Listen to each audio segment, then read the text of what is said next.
Hi. Oh, sorry. I thought I heard teacher calling me. Never mind. Wait.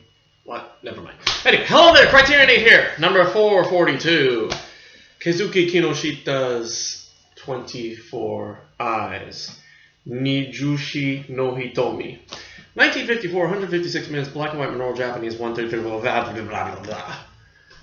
Holy crap, this movie's sad. This is a sad movie.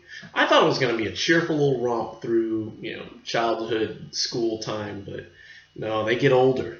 They get older, but there's a problem. It's set in the 30s, in the 40s, and so they get older, and they go to war, and it's like, and this teacher just keeps having to, keeps running into her children, and the children die. They go off to war, and it's like, oh god, the mighty sad movie, even though it's sort of a slightly happy ending, but it's all kind of a cycle thing, Basically, it's about this woman, what's her name? Hisako Oshii, who is this young teacher who rides a bike to work, rides a bike to school, and wears Western clothes. So she's a bit of a trendsetter from the get-go, and she's replacing this old teacher who's retiring. And she comes in and she, teaches this students, and they really like her. And one day they end up, so as far as like one day they end up playing a trick on her, and they trap her, and she breaks her leg, and they end up going to get help for her, and they feel really sad about it all, so they go to visit her. They run away from school and end up going to visit her and taking care of her. They all have dinner and breakfast or lunch or something like that. And so, so it's mostly about this teacher, and time marches on, and she ends up going off to she ends up getting like a promotion to teach an older grade, a higher grade, and so she has to leave her students behind, and so that's the last time she sees a lot of them. As the years go on, some of them I think go to her school, so her grade. Some of them end up dropping out of school and getting jobs. Some of them I think, and then eventually when the war hits, all the male students go off to war, and a lot of the female students end up getting jobs and all that. And she ends up visiting one of them in a restaurant. And I think it's the one that I guess her father passed away, and so she ended up dropping out of school to get a job so she could earn money for her family. And so eventually, she gets Miss Oishi gets older, and I think she lives with her mother too. There's a lot that happens in this movie, and the movie basically ends with her visiting, as she's a lot older, and she's starting a new term, and she ends up visiting the graves of all the male soldiers who passed away. And at the same time, she ends up reuniting with all her female students who are grown women now. And they end up surprising her at the end with a bike that just makes her bawl out. And I was like, oh god, I was actually a little choked up too seeing that. I was like, damn, that's a great way. And so she ends up riding her bike to work. She ends up riding her bike to school from that point on again. And that's basically the movie.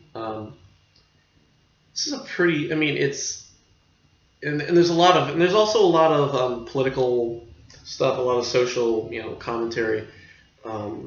Teachers fired due to the Red Scare.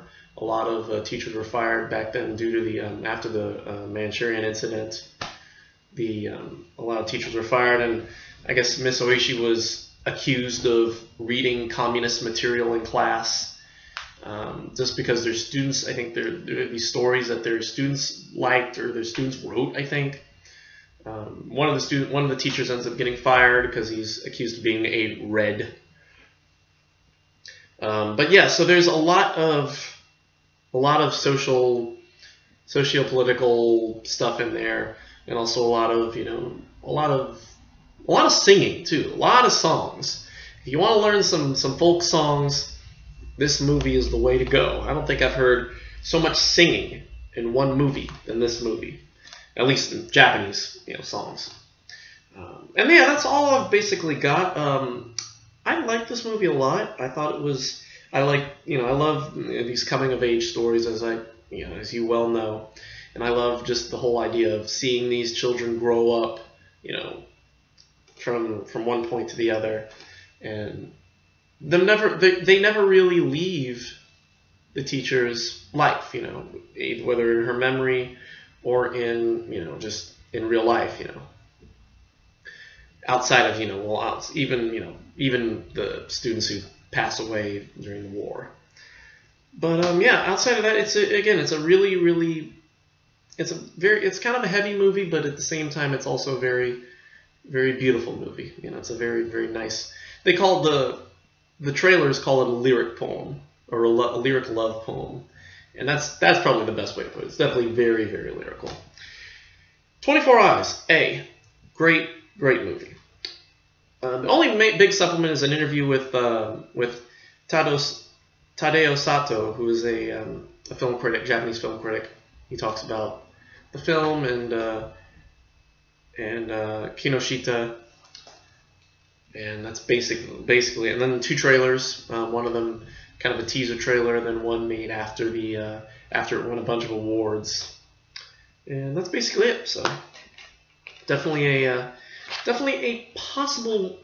possibly adding this to the collection. Possibly. I definitely would not mind seeing this again. The more I think about it, definitely because there's a lot that I don't think I picked up on. Certain classmates, I kind of forgot some of their names because I'm not good at remembering Japanese names sometimes. But yeah, so there's a lot I like to pick up again in another viewing, and I'm pretty sure this one's still in print, so maybe next sale. You never know. But for now, 24 Eyes, great stuff. Check this out if you like Japanese school-age stories that get deep real quick. Alright, so that's it for today. Tomorrow we start the Max Ophuls trilogy, starting with La Ronde, and then on tomorrow, La Placière on Tuesday, The Earrings of Madame de on Wednesday, and of course somewhere in there, probably maybe Wednesday or maybe tomorrow, we'll take a look at the supplements to traffic probably, and I'll probably punch that into the La Ronde. I'll probably punch that into the La Ronde review just to consolidate, because although there's no point, because I might as well put as many videos as possible, because apparently due to YouTube's new rules, I'm not allowed for monetization anymore. So whatever, because not enough people subscribe to this channel. I've got over 330 something odd, subscribers, and I'm like, thank you all very much. I'm very surprised why you would listen to an old weirdo, talk about these movies and bash all these movies you like, But hey, if you like what I do, tell a friend, tell them to just subscribe, so I can get to that magical 4,000 subscribers. Good God. Anyway, so yeah, that's it for me. Thank you for watching. Don't be a communist, I guess, otherwise you'll lose your job. And don't play tricks on your teachers to get them to trip and break their leg. Don't do that either. That's it for me. Thank you for watching. We'll see you all tomorrow for La Ronde and possibly the supplements to this. We'll do something. Anyway, until then, goodbye.